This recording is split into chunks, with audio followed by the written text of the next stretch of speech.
O que foi aquilo que eu vi?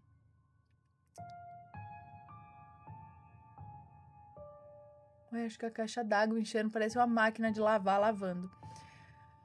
Ah, é uma moça que nos conta, eu acho.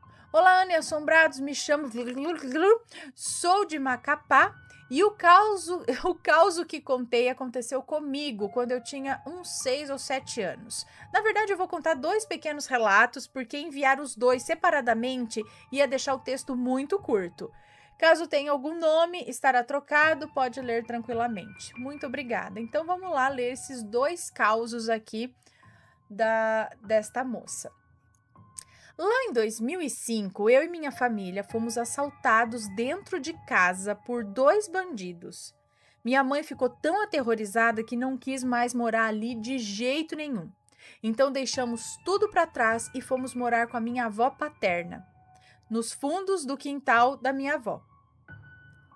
Ah, não, peraí. E aos fundos do quintal da minha avó havia um depósito bem pequeno que foi cedido por ela para morarmos lá. Era tão pequeno que só cabia a cama dos meus pais e poucas coisas, como geladeira, mesa e cômoda, e não tinha banheiro.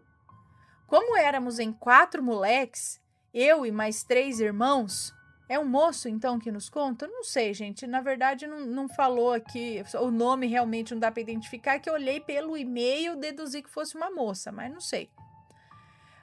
Bom, então, como éramos em 4 moleques, eu e mais 3 irmãos, não tinha como dormirmos lá.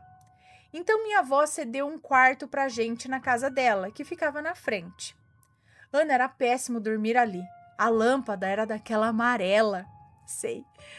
Esquentava até a alma. O quarto tinha apenas uma janela que a gente deixava fechada por conta de algum gatuno e do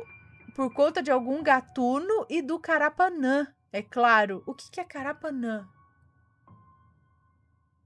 Ai, gente, peraí que agora eu fiquei... Deixa eu sair do queijo meia cura aqui. Carapanã. Ah! Peraí. É mosquito. É o pernilongo. É o nome regional brasileiro dado aos mosquitos sugadores. Ah, é pernilongo. Nossa, eu não sabia. Que legal. Carapanã é pernilongo. Lá em Macapá, é isso? No Amapá. Bom, então deixávamos a janela fechada por conta de algum gatuno e do carapanã, é claro. Não tínhamos nem ventilador, então para dormir tomávamos um banho antes e deitávamos sem nos enxugar. Calor, né? Eu dormia com a minha irmã mais velha numa cama. Então acho que é um amor. Não sei. Bom, eu dormia com a minha irmã mais velha numa cama e os meus 2 irmãos dormiam no colchão próximo a nós. Eu e minha irmã dormíamos numa cama de solteiro. O estrado da cama era daqueles que saía com muita facilidade, fazendo com que a gente acordasse no meio da madrugada com o tronco. Acordasse de madrugada com o tronco, pernas ou cabeça meio que arriadas por causa do colchão que caiu. Bom, numa noite dessas, acordei justamente porque o tal estrado tinha riado. E quando abri os olhos, dei de cara com algo que até hoje eu não sei o que era. Dormíamos no escuro, então me deparei com 2 bolas verdes brilhantes me encarando. Deduzi que fossem olhos. O formato do que eu penso ser a cabeça dele era redondo e era mais escuro que a própria escuridão do quarto. Se tirar os olhos dele... Sem tirar os olhos daquilo, eu chamei o meu irmão mais velho que estava deitado no colchão próximo a mim, para ele acender a luz. Sorte minha que ele tem um sono leve. Aí ele levantou e acendeu, e aquilo sumiu. Apesar de ser uma criança muito medrosa, quando eu vi algo de verdade, eu não senti medo algum, apenas curiosidade. Meus pais só foram acreditar em mim depois de velha, é uma moça mesmo. Foram acreditar em mim depois de velha e nunca conheci ninguém que tenha visto algo parecido. Duas bolas verdes, assim, tipo, acendendo no escuro. Então ela deduziu que fossem olhos. E aí tinha algo bem escuro que talvez fosse a cabeça. Ok. Segunda história aqui, ó. Ainda dormíamos nesse mesmo quarto. Como eu estudava de manhã e no episódio onde os meus pais dormiam... No episódio, eu que tô variando aqui, ó. Como eu estudava de manhã e no depósito onde os meus pais dormiam não havia banheiro, meu pai ia lá na janela me chamar às 6 da manhã para eu abrir a porta para ele. Nesse dia não foi diferente. Ele me chamou, eu fui lá. Como estava um pouco claro, nem acendi a luz. Quando cheguei no final do corredor, vi um homem bem alto parado na frente da porta que ficava do outro lado da cozinha. Quando me aproximei dele, eu vi que ele parecia o meu pai. E eu corri para os braços dele e o abracei. Só que ele não se movia. Ele não me abraçava de volta. Do nada, ouço algo se abrir por trás dele. E adivinha? Era o meu pai. Ele disse que eu abri a porta. Mas eu sabia que eu não tinha sido eu. Aquilo tinha sumido dos meus braços. Eu fiquei tão atordoada e confusa. Não tinha como meu pai abrir a porta, porque só havia uma chave que ficava na fechadura mesmo, pro lado de dentro. Anos depois, minha avó ficou com sequelas do AVC que teve, e teve seu corpo paralisado de um lado. Ela começou a dormir na cozinha, pois era mais fácil para ela. Minha irmã começou a dormir lá com ela, e numa noite ela gritou e chorou, dizendo que tinha visto um homem enorme perto da geladeira da vovó. Ninguém sabe dizer o que era. Toda vez que eu conto essa história, ninguém acredita, mas eu sei o que eu vi. Hoje eu tenho 24 anos, mas consigo me lembrar muito bem dessas coisas da mesma forma de quando eu tinha 7 anos. Enfim, esses foram os meus relatos. Nada de muito assustador, mas espero que tenham gostado. Muito obrigada por ler, Ana. Beijos a todos. Um beijo para você, muito obrigada. Nossa, ela chegou a abraçar esse homem que sumiu dos braços dela. E provavelmente foi ele que abriu a porta. Mas ele parecia ou ele era o seu pai? Assim, digo era no sentido de era idêntico. Para você achar que era ele correr para os braços dele, ou você não estava enxergando direito. E aí, como era um homem, ali você deduziu que fosse o seu pai. Mas seria esse mesmo homem que abriu a porta para ele, então? Por que ele não se mexia? É um doppelganger? É outra dimensão? Gente, mas aí ele abriu... Nossa, não sei. Não sei. Anotei aqui. Anotei que eu contei.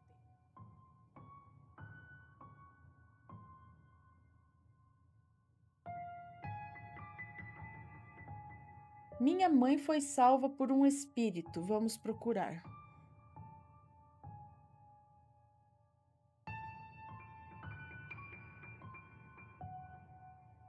Achei. Olá, Ana. Meu nome é Fulana. Sou de Belo Horizonte, e tenho 33 anos. Acompanho o seu canal há pouco mais de um ano. E apesar de gostar muito dos assuntos sobrenaturais, quem vivenciou um foi a minha mãe. Infelizmente, ela faleceu em junho desse ano. Mas se ela estivesse aqui, tenho certeza que iria adorar ver você contando o caso que aconteceu com ela. Então, vamos contar. Foi há muitos anos atrás, eu nem era nascida naquela época. Minha mãe tinha 4 filhos e eram tempos difíceis. O pai desses meus irmãos a abandonou e ela se viu em tamanha dificuldade que não tinha onde morar com as crianças. Então passou um tempo em uma velha... eu já li esse. Minha mãe foi salva por espírito. Eu já li. Mas vou continuar lendo para quem não lembra. É curto.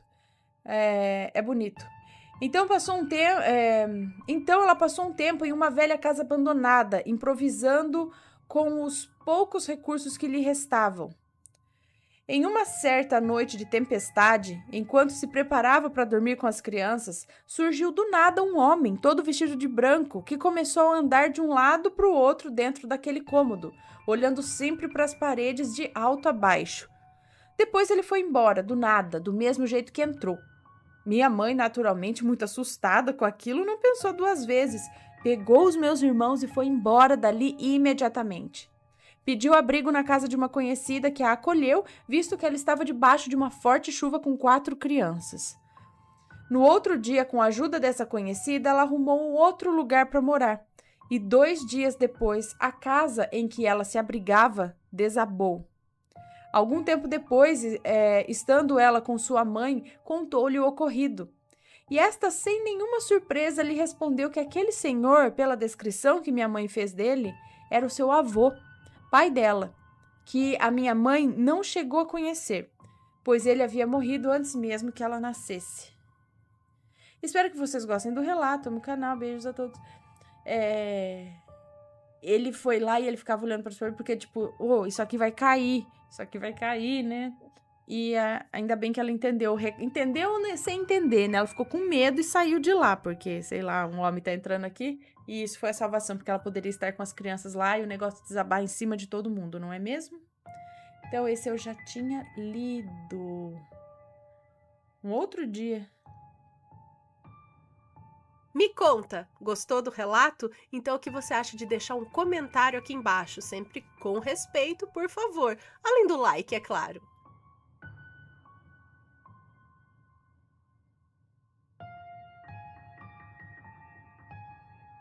Olá, Ana e Assombrados, com a ajuda da minha mãe, venho contar sobre o meu ponto de vista. A história da minha mãe e de sua sobrinha. Pois na época eu era uma criança de mais ou menos uns 6 anos. Todos os nomes estão trocados, pois aconteceu... Todos os nomes estarão trocados e se houver outros integrantes serão nomeados por avó, tio, irmão, tá? Não precisa ter um nome específico. Ok, então vamos lá. Prazer, sou a... Já tá trocado tudo mesmo, sim, tá?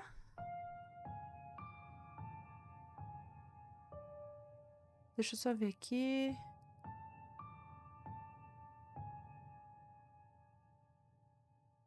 É que eu achei que eu tinha lido um outro... Não, mas tá tudo certo.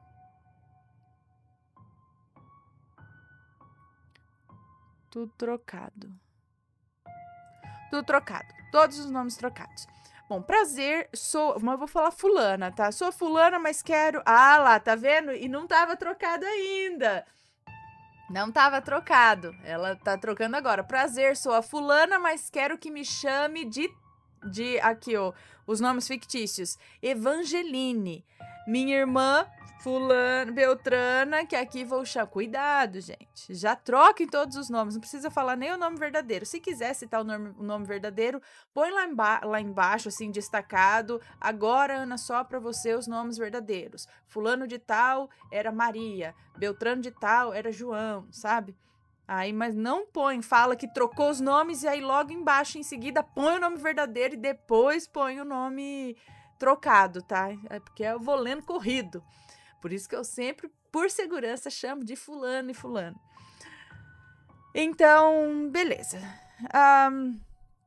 A minha irmã é um ano e meio mais velha que eu e comigo vivenciou isso que na época não entendíamos, tá? Morávamos então minha mãe Flor, meu pai Ciro, eu Evangeline, minha irmã Jaqueline e meu irmão. Minha mãe cedeu uma parte do terreno dos nossos avós, que já eram falecidos nessa época, para que sua sobrinha, a Maledite, pudesse erguer umas peças, alguns cômodos para morar com sua família recém-formada. Eles se mudaram em novembro de 1998. A Maledite se mudou primeiro, pois estava grávida, e seu marido, que é outro maledito, mudou-se um tempo depois. Ficaram 15 dias dormindo na nossa sala até dar um jeito na casa dela, nos fundos do terreno. A Flor, ou seja, a Flor é a mãe da moça que nos conta essa história, né? Flor foi levar sua sobrinha Maledite para ganhar o bebê, dando até a primeira roupinha da bebê. Nessa época, ela tinha se oferecido para cuidar de suas priminhas, Evangeline, com 5 anos, e Jaqueline, com seus 6 anos e meio. Sendo que num dia de chuva, no nosso inverno de junho, julho, ela colocou nós duas pra rua, dizendo estar com dor de cabeça, que chegava a dar um enjoo. Nós não tínhamos como entrar na nossa própria casa, que era no mesmo pátio. Mas na frente, era no mesmo pátio, só que na frente da casa dela. Acabamos nos abrigando debaixo de uma mesa que tinha ao pé de uma árvore na divisa do pátio. Assustadas, com medo, no frio, ficamos lá até a Flor, ou a nossa mãe, né? Enfim, ela tá falando em terceira pessoa da mãe dela.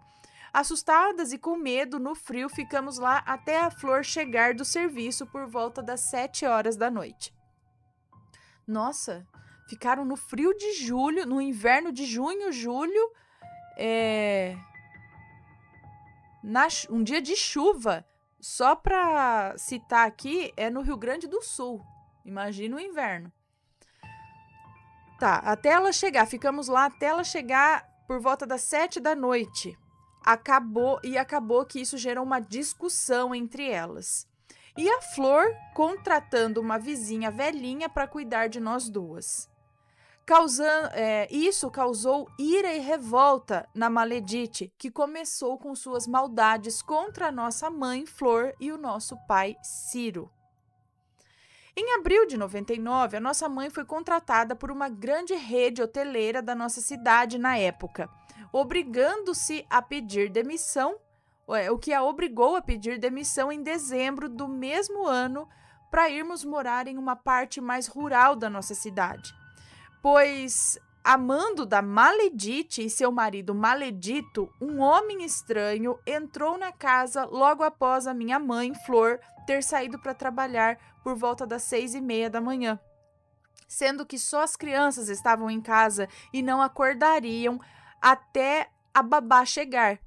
E eu era a mais nova, cerca de 5 anos, minha irmã 6 para 7 anos e meu irmão com os seus 16 anos. Nós ficávamos dormindo até a babá vir para cuidar de nós, que era a senhorinha. Nesse dia, eu acordei e vi esse homem assustador entrando em casa. Eu fiquei aterrorizada, pois esse cara era tão grande quanto a largura e a altura das portas, pelas quais ele se abaixava para passar. Ele vestia uma regata preta, uma calça escura, um gorro preto, umas correntes e uma coleira de espinhos, estilo aquelas de pitbull, e com umas tatuagens. Ele não fez nada com as crianças. Ele não fez nada com nós, né? Eu não entendo porque tem hora que ela põe em terceira pessoa, mas ela faz parte da história, né? Ele não fez nada conosco na casa, graças a Deus, mas entrou no quarto, ficando aos pés da cama de casal, onde Evangeline e Jaqueline, ou seja, ela, né? Mas entrou no quarto, ficando aos pés da cama de casal, onde eu e minha irmã dormíamos, e nosso irmão numa cama de solteiro ao lado. Ele parecia escolher quem ele atacaria, mas saiu do quarto em seguida, deixando por onde passou um rastro de um pó amarelo pelo chão e pela mesa, e comeu uma travessa de arroz de leite que a Flor deixou para as crianças. Comeu uma travessa de arroz de leite? Eu não sei o que é isso. E deixou para as crianças. Seria doce de leite? Doce de leite não, arroz doce. Ele entrou na casa pela porta da frente, que era a nossa sala. À esquerda era o quarto das crianças, onde eu o vi passando pela porta para nossa cozinha. E à esquerda da cozinha era o quarto dos nossos pais e seguindo, passando a cozinha, era uma varanda que ficava onde ficava o nosso tanquinho para as roupas e a pia da louça. Se atentando ao horário, ele saiu no momento em que a babá chegava na nossa casa. Ela ficou apavorada, pois ele estava armado. Ela ficou mais de meia hora parada do lado de fora do portão chorando, só imaginando o que ela encontraria dentro da casa. E vendo e pensando no que diria a Flor se tivesse acontecido algo. Bom, peraí, então eu não entendi. A mãe dela estava trabalhando, foi trabalhar num hotel, é isso? Ela foi contratada por um hotel, o que a obrigou a pedir demissão. Peraí, ela foi contratada em abril e pediu demissão em dezembro do mesmo emprego? Ou ela pediu demissão de um outro cargo para trabalhar no hotel? Eu não sei, não entendi essa parte. Ela não estava em casa, tinha contratado a babá. Enfim, nenhuma das peças ou dos cômodos tinha forro, sendo só as estruturas da parede e um espaço grande para o telhado. Lembre-se desse detalhe. Então era a parede, aí vinha o telhado assim, né? Maledite queria se adonar da casa e terreno. Ah, tá. Maledite, ela acho que assim, ela queria tomar conta, ela queria para ela queria adonar queria roubar para ela ou ter para ela, isso. Ela queria se adonar da casa e do terreno que a minha mãe, Flor, e seus irmãos haviam herdado dos meus avós. Minha mãe ficou com a casa, pois ela cuidou dos meus avós até o fim da vida deles.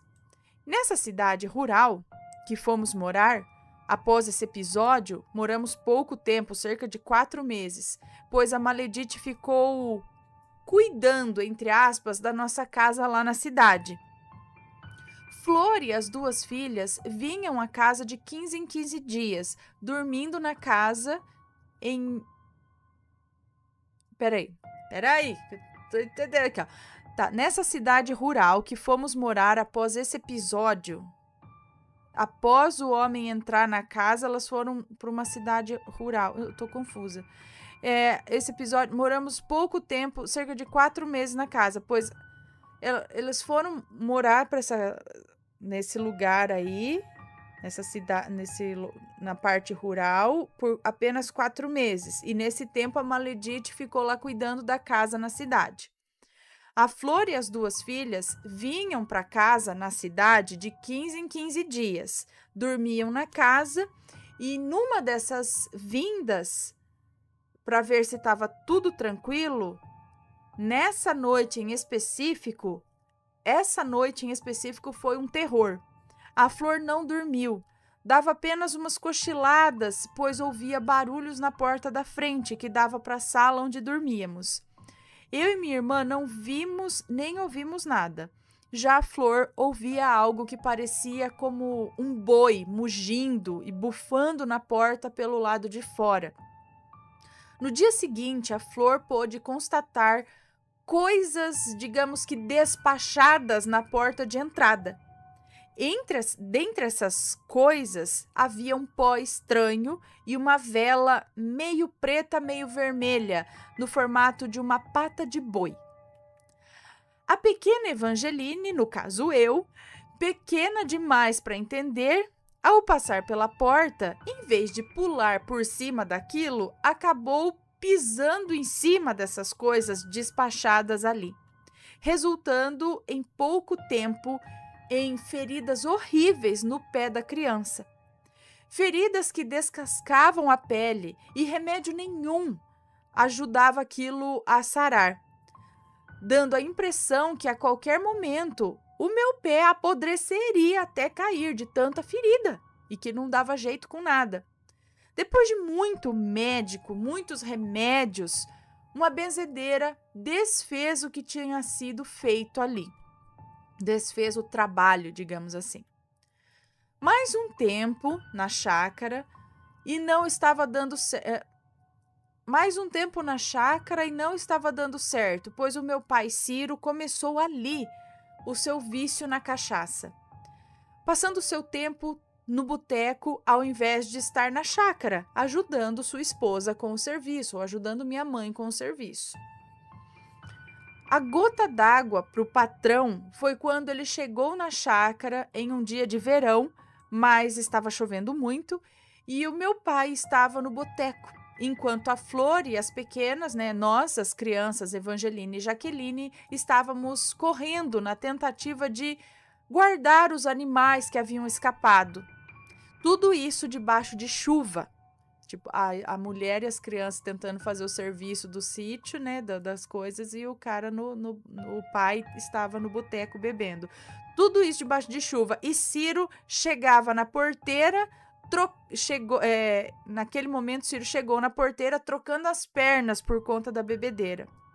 Quando o patrão dispensou o serviço de Flor e de Ciro, eles vieram arrumar a casa na cidade. Ao entrar, se depararam com um caos total. Parecia ter passado um vendaval por lá. Tava tudo revirado e o pior, havia símbolos estranhos, como tridentes, pentagramas, tudo dentro do guarda-roupas e junto a isso tudo, um pó amarelo dentro da casa. É aquele homem que entrou lá, ele entrou para... Bom, talvez mais pra frente a gente saiba o que fosse aquele homem que entrou na casa, ela chegou no quarto das crianças, olhou e não fez nada e saiu, enfim. Flor, sendo uma pessoa muito religiosa, acreditava em Deus e nas forças do bem, e também na existência das coisas malignas. Ela sabia que aquilo tudo que acontecia ali não era nada bom. Porém, aquilo era uma forma da Maledite tentar assustar a Flor, fazendo com que talvez ela desistisse da casa. Para a infelicidade da Maledite, a Flor limpou a casa e retornou com sua família. Mas as suas tentativas de assustar a minha mãe, de enlouquecê-la ou até de acabar com a vida dela, não pararam por aí. Já no ano 2000, reinstalados de volta na casa, na cidade, para onde levaram um cão lá da chácara, um cão que tínhamos ganhado do patrão. Esse cachorro se tornou o protetor de nós. Esse cachorro se tornou o nosso protetor, né? Evangeline e Jaqueline, das irmãs.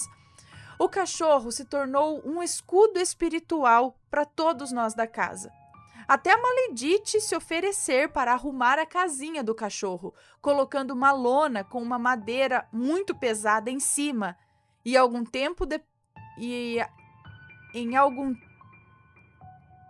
E depois disso, um tempo depois disso, o cachorro definhou até morrer. Desmanchando as arrumações da Maledite, ali da casinha do cachorro, acredito, nós achamos, embaixo da lona que ela tinha arrumado ali, colocado para o cachorro, um pires com os pelos do cachorro e de um gato que também havia morrido, cheio de feridas.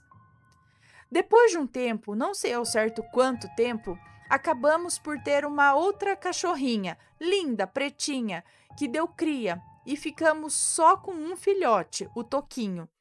Esses cachorros acabaram por cavar perto do portão, pelo lado de dentro do pátio, se deitando perto de um buraco e começaram a chorar. Flor, por algumas vezes, tapou esse buraco e os cães abriam de novo o mesmo local, até que a Flor decidiu cavar ali para ver o que tinha, já que os cachorros insistiam em cavar, deitar naquele local e ficar chorando.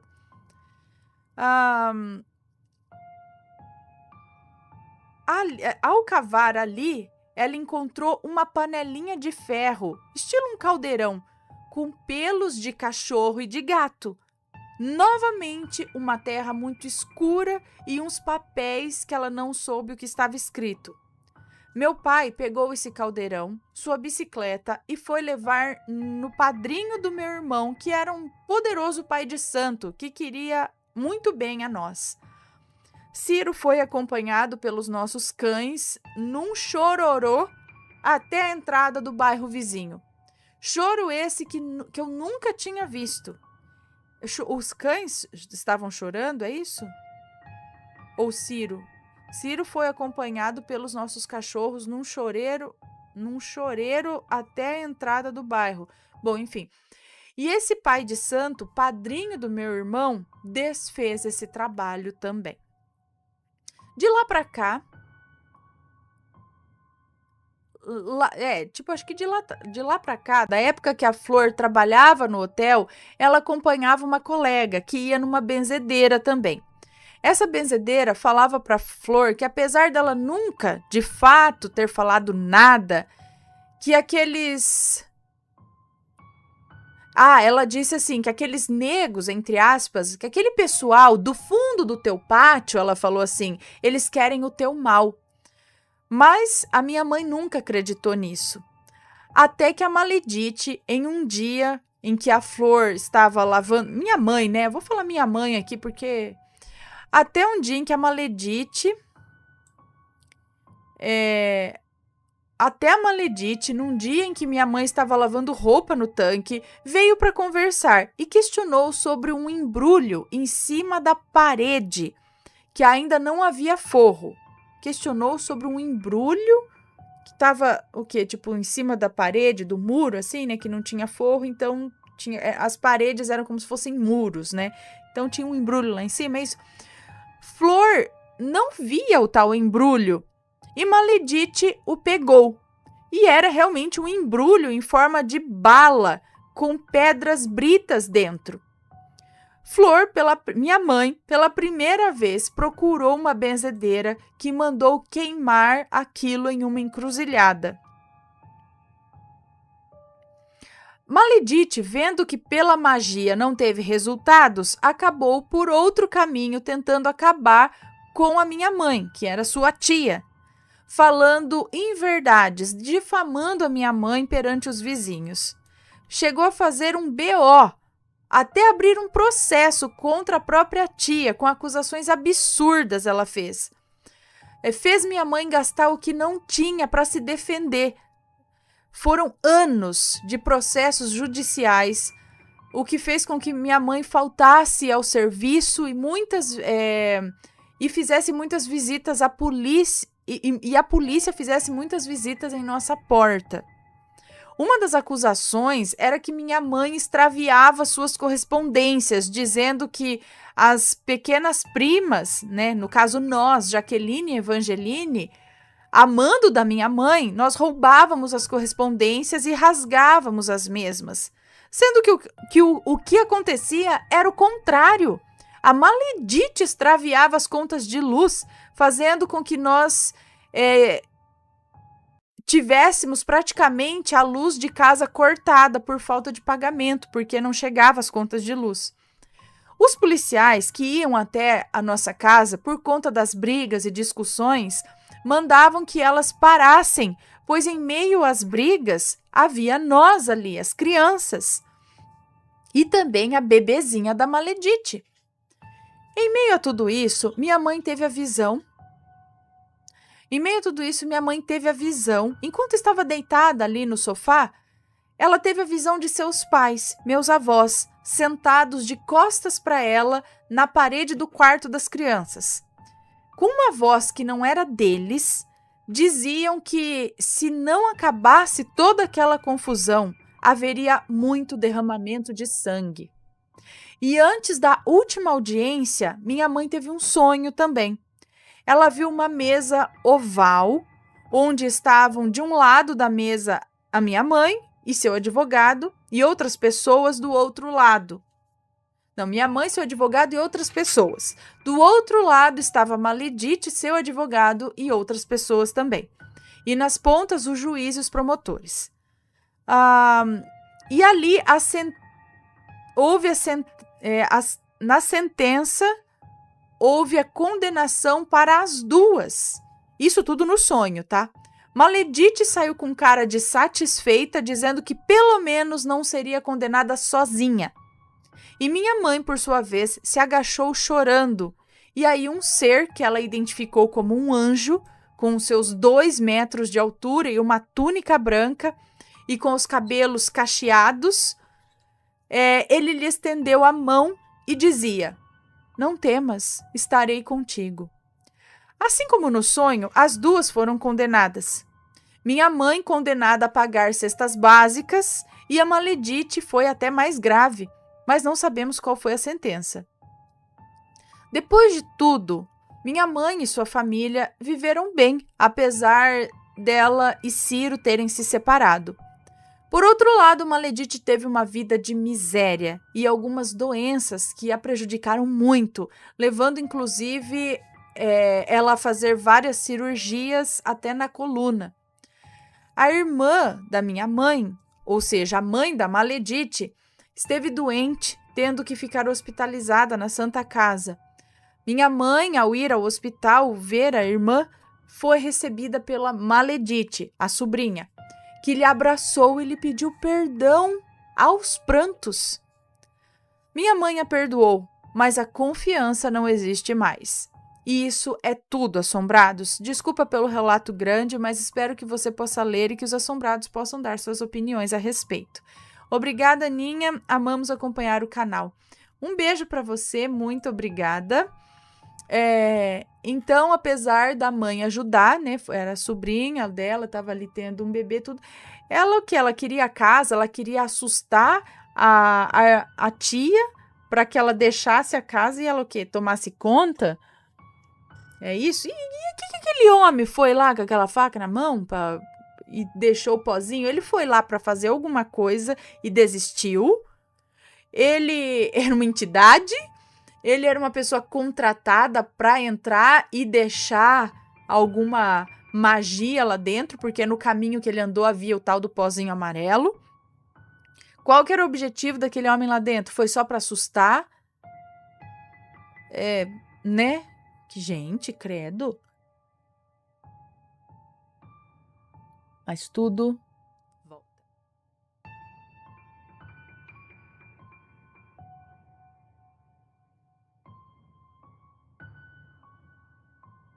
Que é este daqui.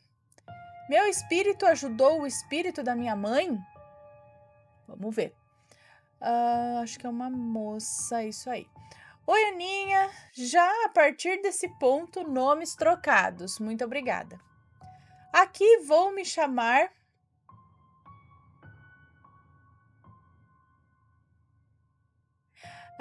tá. Se for... Ela é a fulana. Se for... Tá, ela vai dar um nome aqui. Tudo bem. Nome fictício para ela. Ana, tá? Aqui vou me chamar de Ana. E chamarei a minha mãe, acredito, de Cecília. Então, me chamo Ana e tenho 25 anos. Minha mãe, Cecília, tinha 57 anos quando, em 21 de março de 2022, faleceu após ter um infarto em casa no dia anterior, no dia 20 de março. Então é recente, eu sinto muito. Após passar mal, ela foi levada à UPA já desacordada e não ficou mais consciente. Fiquei com ela na UPA, fui com ela de ambulância para o hospital, estive com ela na UTI. Em todos os momentos, todos os médicos diziam o mesmo. Seu caso era muito, mas muito grave. O médico da UTI foi categórico e disse: se ela não falecer ainda pela madrugada, vai ocorrer nas próximas horas. Pois o comprometimento cerebral foi muito grande. O coração dela está muito fraco. Numa situação convencional de infarto, usaríamos 40 miligramas de noradrenalina, mas ela está em 200 miligramas e não melhora. Ana, eu desabei, mas eu juro para você que eu não acreditava que ela ia falecer, pois essa não era uma possibilidade para mim, não podia acontecer, não tinha como ser. Enfim, no dia 21 de março de 2022, recebemos a ligação e fomos até o hospital. E aqui fica a primeira experiência espiritual que tive. Eu vi a minha mãe no morgue. O morgue é o... como que fala?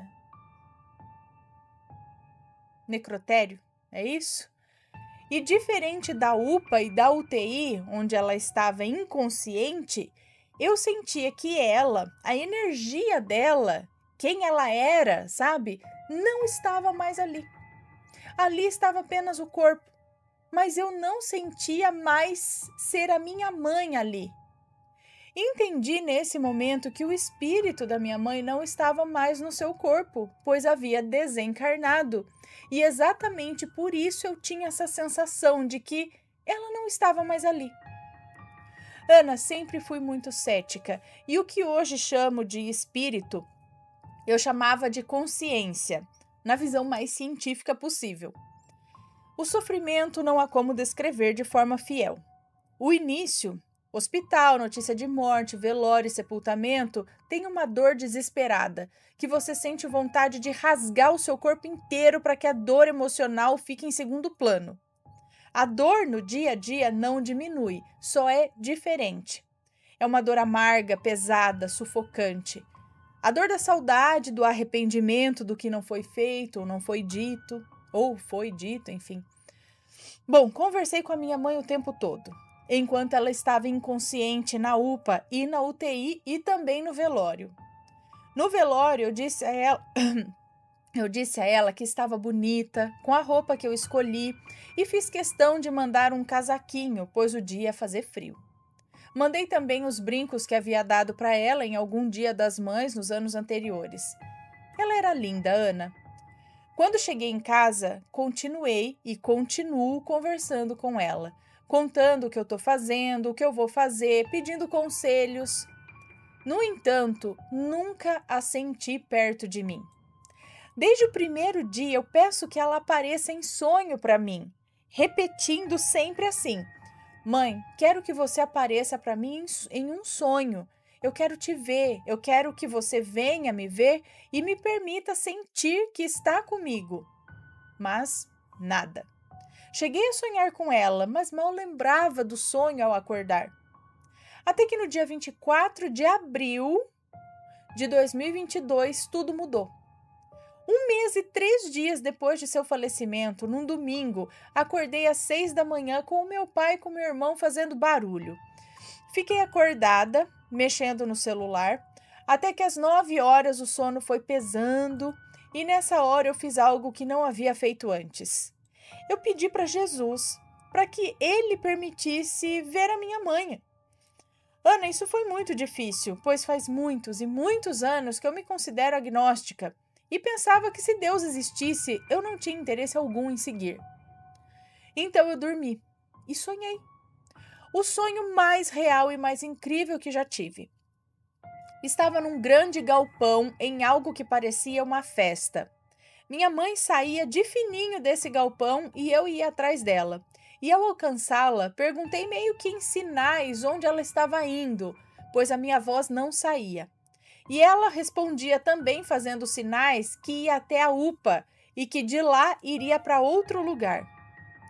Eu voltava para o galpão onde todos estavam reunidos e quando meu irmão chegava, eu dizia assim: Diogo, a mãe foi no médico, eu estou indo atrás dela.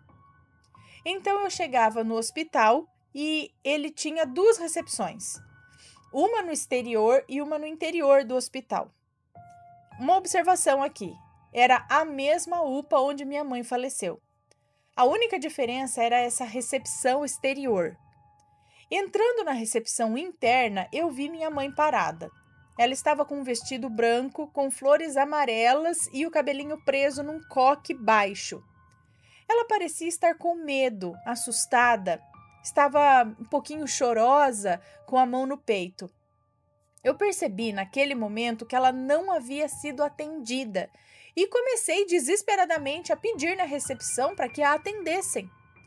Moça, pelo amor de Deus, minha mãe quase infartou há algumas semanas. Vocês precisam atendê-la com urgência. Mas ninguém olhava para mim ou me dava atenção. Eu seguia repetindo isso, que minha mãe precisava de atendimento urgente, pois havia quase infartado há algumas semanas.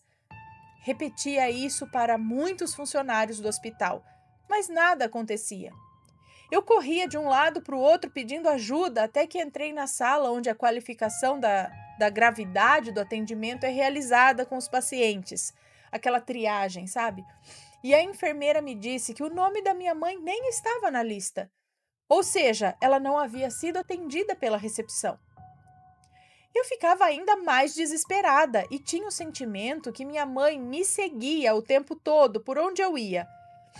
Estava atrás de mim ainda chorando e com a mão no peito. Lembrando que a minha voz mal saía nesse sonho, então o desespero era ainda maior.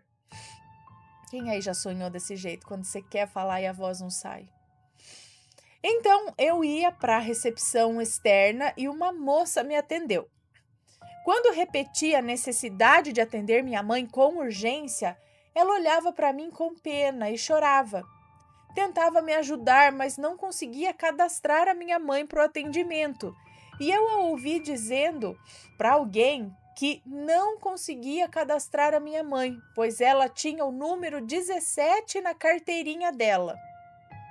Eu ouvia isso e, em desespero, falava com o rapaz: Moço, pelo amor de Deus, minha mãe está passando mal e quase infartou há algumas semanas. Vocês precisam atendê-la. E ela dizia apenas assim: Acabei de cadastrar ela aqui.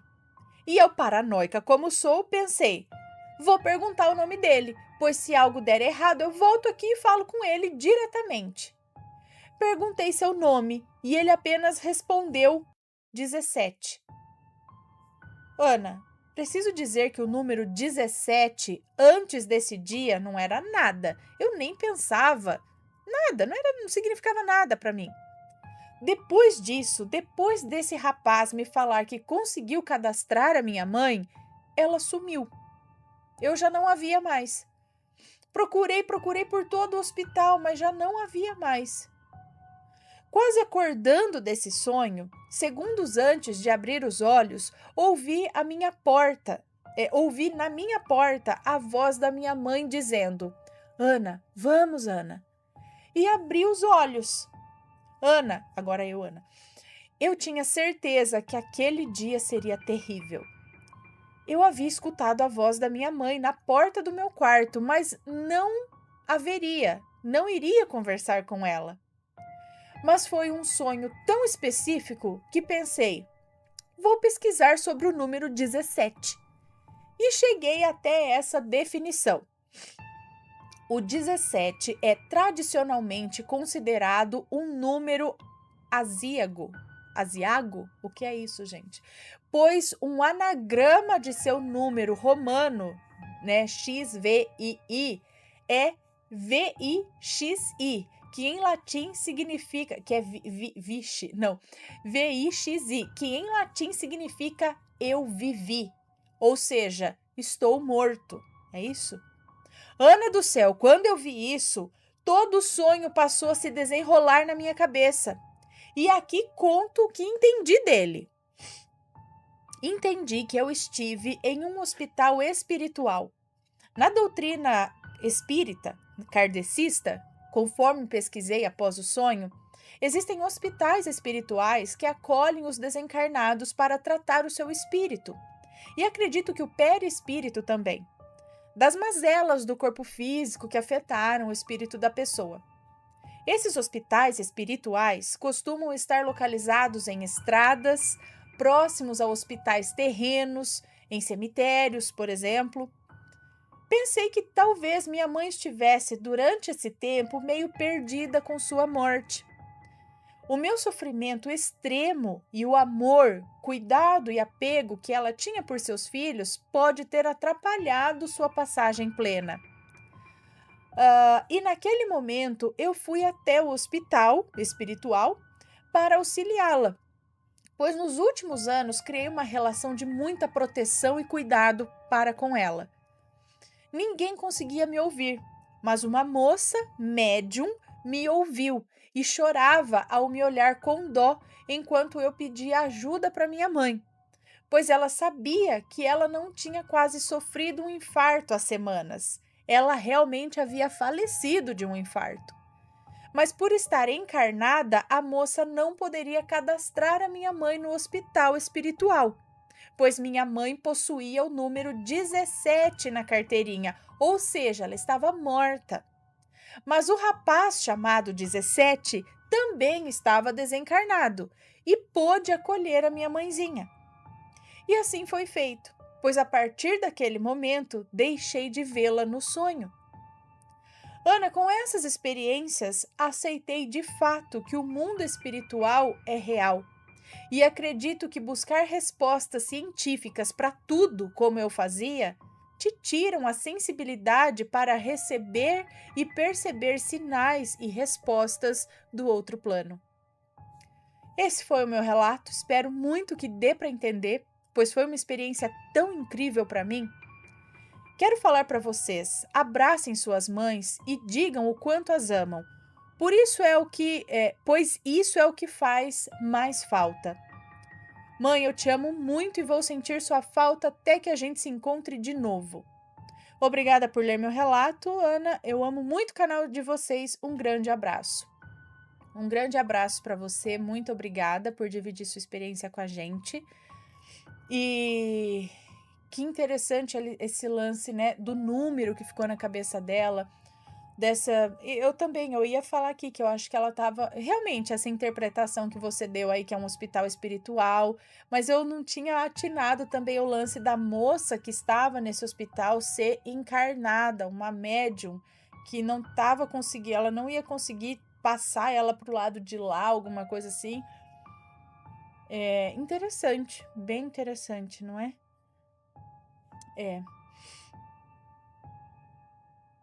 Deixa eu anotar, anotado.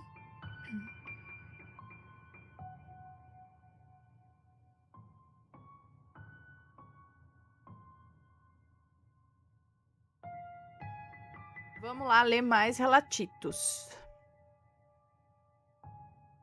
Rolaissa.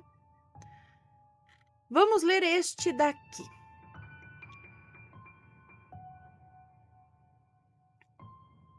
Um amor além da vida. Oi, Ana, sou eu novamente, a fulana. Esse relato que irei contar se passou comigo há 10 anos. Para que entenda um pouco o que eu vou contar, começarei o meu relato contando um pouco da minha história e adianto que esse relato é um pouco grande. Ele é médio-longo.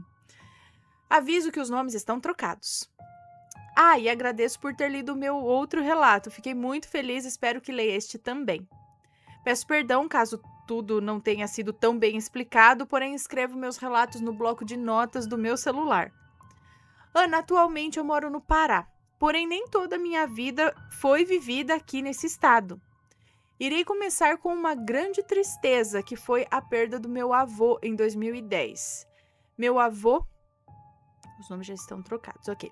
Meu avô Valdemar faleceu de câncer lá no Maranhão. Infelizmente, descobrimos de última hora o seu câncer, pois o meu avô se recusava a ir ao médico e fazer exames. Creio que com medo de descobrir algo. Depois de muita labuta com meu avô, minhas tias conseguiram que ele fosse ao médico. Ele estava sentindo muitas dores. Enfim, para nossa tristeza, descobrimos o seu câncer. E o médico afirmou que ele não tinha muito tempo de vida. Não contamos a ele para não lhe abalar mentalmente, né, e fisicamente. Um adendo, Ana, meu avô era como um pai. Foi ele quem me criou desde a infância e creio que continua cuidando de mim até hoje. Então, em menos de um mês, o meu avô faleceu. Descobrimos essa maldita doença no final de abril e em maio, dia 24, ele faleceu. Bom, Ana, fomos avisados de seu falecimento, estávamos a caminho do hospital. Quando chegamos ao apartamento em que o meu avô se encontrava, foi uma tristeza sem fim. Eu nunca vi a minha avó tão triste como vi naquele dia. Minha mãe não saía de perto do corpo. Minhas tias, como estavam mais firmes, que foram cuidar dos preparativos para o velório, já que, quando se morre em hospitais, já sai com certidão de óbito e não precisa passar pelo IML. Meu avô pediu para ser velado em nossa casa. Mas aí, Ana, vocês me perguntam, onde tá a parte sobrenatural? E eu digo, calma, que vamos chegar nessa parte ainda. De volta ao relato, bom, Ana, aconteceu o velório, teve o enterro do meu avô, fomos para casa. Não vou entrar em muitos detalhes aqui, pois não acompanhei o enterro. Desde pequeno eu tive crises de ansiedade, então por esse motivo não deixaram que eu participasse. Bom, agora vem a parte sobrenatural. Eu sempre tive o dom de ver coisas, ouvir e sonhar. Então, alguns meses depois do falecimento do meu avô, eu sonhei.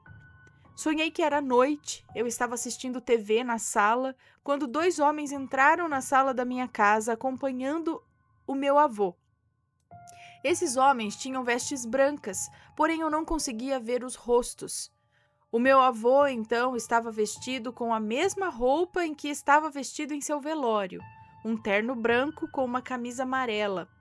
Eram as cores que ele gostava. Então eu perguntei para ele: vô, o senhor está vivo? E ele me respondeu: sim, meu amor, estou vivo na eternidade e só vim aqui buscar a minha véia. Logo acordei do meu sonho. Minha avó estava cuidando de seu jardim onde tinha jasmim. Logo acordei do meu sonho. E minha avó estava cuidando de seu jardim onde tinha jasmins e rosas meninas, tão lindas e tão cheirosas. Logo contei a ela sobre o sonho. Ela chorou, pois sentia falta do meu avô. Lembra que eu falei que ele faleceu no mês de maio? Então, exatamente no dia em que ele faleceu, se completava 53 anos de... Eles completavam 53 anos de casados. Era um amor além da vida. Minha avó se confortou e falou que logo estaria ao lado de seu grande amor.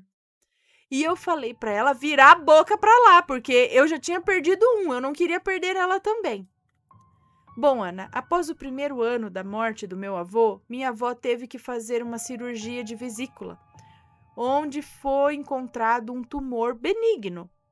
Aí os médicos removeram, porém não encaminharam ela para quimioterapia. Então, no final do ano de 2011, minha avó descobriu um câncer também. Ficamos todos abalados. Pensávamos que não podíamos deixá-la passar pelo mesmo que meu avô passou. Então, tratamos de colocá-la no melhor hospital, com os melhores médicos. Logo, ela se recuperou, porém não poderia ficar comigo mais, pois estava muito abalada. Assim, então, ela decidiu me levar para a casa da minha mãe. Logo, ela se recuperou, porém não poderia mais ficar comigo, pois ela estava muito abalada. Sendo assim, ela decidiu me levar para a casa da minha mãe. Passei 3 meses longe da minha amada avó e quando retornei à minha cidade natal, eu não a reconheci, pois ela estava muito magra. O câncer dela tinha se agravado bastante. Dali em diante, eu pensei que eu não poderia perdê-la. Então ela me deu um abraço, foi o nosso último abraço. E 1 semana depois ela faleceu. E aqui começa a segunda parte sobrenatural. Eu estava me preparando para ir ao hospital para ficar com ela. Quando chega em casa minha tia e a minha madrinha, nos avisando de seu desencarne. Meu mundo caiu ali. Era mês de maio, há exatos 2 dias do início do mês. Era mês de maio, há exatos 2 dias do início do mês? Era do início do mês de abril? Mas ela faleceu no mês de maio, é isso? Há 2 dias do início do mês? Não entendi. Eu só sabia chorar. Meu coração doía tanto, pois ela tinha partido. Eu ouvia sua voz me chamando para comer, como quando eu era uma criança, sabe? Então aquilo apertava meu coração como se tivesse sido esmagado.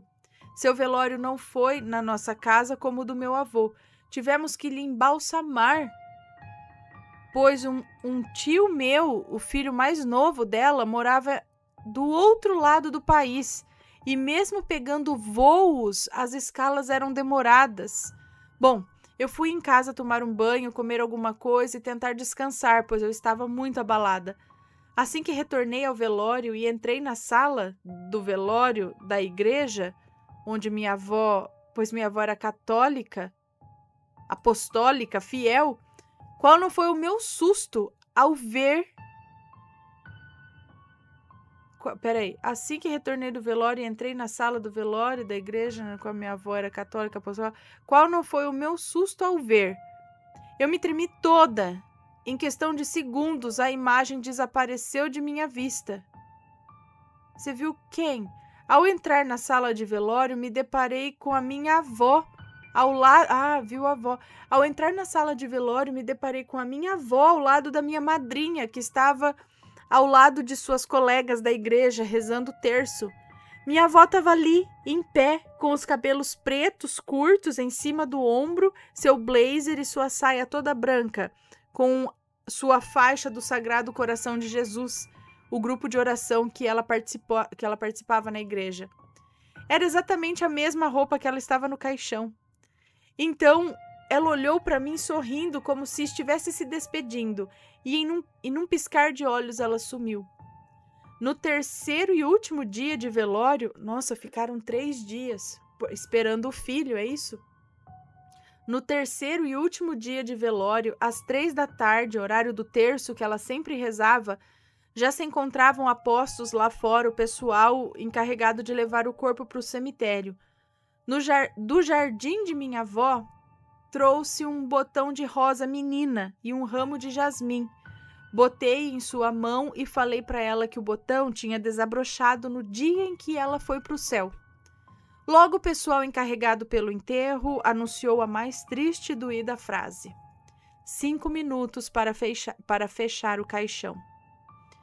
Qual não foi meu desespero por não poder vê-la mais. Fui retirada novamente do ambiente. Fecharam o caixão e foram para o cemitério. Dessa vez eu consegui participar do enterro, porém sempre muito triste. Bom, e se completou a promessa que meu avô fizera naquele sonho, de que ele tinha voltado para buscar minha avó. Ela foi enterrada na gaveta em cima da dele. Após isso, vi muitas vezes os dois em sonhos. No dia do ocorrido, não pensamos muito sobre como eles estavam se sentindo e quão bom foi eles irem para o céu. A morte não é o fim, mas sim o recomeço. Ali acabam-se as dores, as tristezas, mas o que não acaba nunca é o amor. Assim como se uniram em matrimônio no mês de maio, eles se uniram na vida eterna no mesmo mês, maio. Amor além da vida. Bom, Ana, esse foi mais um relato, o mais sofrido da minha vida. Escrevi ele aos prantos, pois sempre que me lembro sinto saudades dos meus avós e que Deus os tenha. Novamente um beijo para você, para o Matheus, para os rampirinhos e para os pets. Sua voz é um calmante para mim, Ana. Trabalho todos os dias maratonando seus relatos. Que legal, muito obrigada. Um beijo para você. E eu já vi vários casos, assim, que quando tem um casal que viveu muito tempo, como ela disse aqui, foram 53 anos de casados, muito tempo junto, assim, quando um vai embora, o outro logo vai. Se não me engano, foram os avós de uma colega minha de classe no colegial, que foi isso também. Eu acho que eles foram casados por 60 anos, se não me engano. Quando, não lembro se foi o avô ou a avó que faleceu primeiro, 1 semana depois o outro faleceu. Foi 1 semana de diferença entre um e outro. Parece assim que chega a ser combinado, sabe? Foi assim. Bom, cadê vocês? E aí, tá gostando dos relatos? Então o que você acha de deixar um like aí no vídeo, hein? Gosta dos relatos? Deixa o seu like, mesmo que seja nos cortes.